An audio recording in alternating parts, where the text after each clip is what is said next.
Bunyan, he was a mighty man, the strongest in the land. He could top an oak with a PV stroke and an axe in either hand. Call it timber, timber, Lord, that timber's gonna roll. Call it timber, timber, Lord, that timber's gonna roll. Paul Bunyan, he lumbered in the Northwood when the wilderness was at its prime, standing head and shoulders o'er the tallest oak, fell in a forest at a time. Call it timber, timber, Lord, that timber's gonna roll. Call it timber, timber, Lord, that timber's gonna roll. Oh, Bunyan had an ox and her color was blue that could swallow an acre of corn. Why, an eagle wore out a full set of wings, flying from horn to horn. He called timber, timber, Lord, that timber's gonna roll. Call him timber, timber, Lord, that timber's gonna roll. Paul Bunyan rambled through the timberline where he always loved to fell and maul. And there's some that say that his axe still rings way out where the trees grow tall.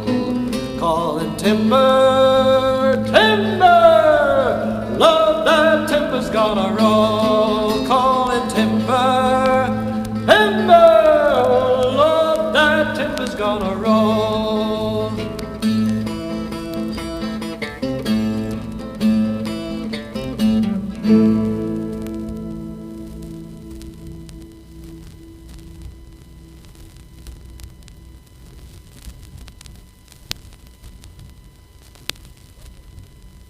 If what they say is true, Paul Bunyan was born down in Maine. And he must have been a pretty husky baby, too, just like you'd expect him to be, from knowing him afterwards. When he was only 3 weeks old, he rolled around so much in his sleep that he knocked down 4 square miles of standing timber, and the government got after his folks and told them they'd have to move him away. So then they got some timbers together and made a floating cradle for Paul and anchored it off Eastport. But every time Paul rocked in his cradle, if he rocked shoreward, it made such a swell it come near drowning out all the villages on the coast of Maine. And the waves was so high, Nova Scotia come pretty near becoming an island instead of a peninsula. And so that wouldn't do, of course. And the government got after him again and told him they'd have to do something about it. They'd have to move him out of there and put him somewheres else, they was told. And so they figured they'd better take him home again and keep him in the house for a spell. But it happened Paul was asleep in his cradle when they went to get him, and they had to send for the British Navy, and it took 7 hours of bombarding to wake him up. And then when Paul stepped out of his cradle, it made such a swell, it caused a 75-foot tide in the Bay of Fundy, and several villages were swept away, and 7 of the invincible English warships were sunk to the bottom of the sea. Well, Paul got out of his cradle then, and that saved Nova Scotia from becoming an island. But the tides in the Bay of Fundy is just as high as they ever was. And so I guess the old folks must have had their hands full with him all right. And I ought to say the King of England sent over and confiscated the timbers in Paul's cradle and built 7 new warships to take the place of the ones he'd lost. When Paul was only 7 months old, he sawed off the legs from under his dad's bed one night. The old man noticed when he woke up in the morning that his bed seemed considerable lower than it used to be, and so he got up and investigated, and sure enough, there was the legs all sawed off from under it and the pieces laying out on the floor. And then he remembered he'd felt something the night before, but he thought he must be dreaming, the way you do dream that you're falling down sometimes when you first go off to sleep.